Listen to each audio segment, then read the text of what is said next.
Amazon rain forest खूबसूरती में जितना आगे है उससे 2 गुना ज्यादा खौफनाक भी है। इस जंगल में ऐसे ऐसे जानवरों की किस्में भी मौजूद हैं जो बेहद खतरनाक हैं।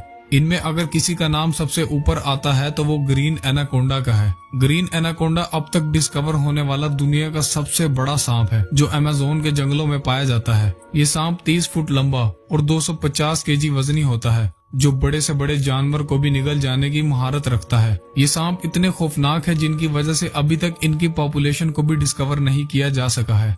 दुनिया के सबसे बड़े मगरमच्छ भी अमेज़न के जंगलों में ही पाए जाते हैं। ब्लैक कैमन अमेज़न के जंगलों में पाया जाने वाला दुनिया का सबसे बड़ा मगरमच्छ है जो 9 फुट से लेकर 20 फुट तक लंबा होता है, जिसका वजन 300 केजी से भी ज्यादा होता है। ये इतने बड़े और वजनी होने के साथ साथ अपनी डार्क कलर और आर्मर्ड स्किन की वजह से बाकी मगरमच्छों से मुख्तलिफ होते हैं और ये मगरमच्छ 80 साल से भी ज्यादा सरवाइव कर सकते हैं।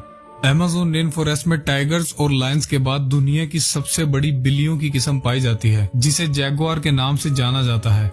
ये दिखने में खूबसूरत होने के साथ साथ बेहद खतरनाक होते हैं और सरवाइव करने के लिए ब्लैक कैमल्स का भी शिकार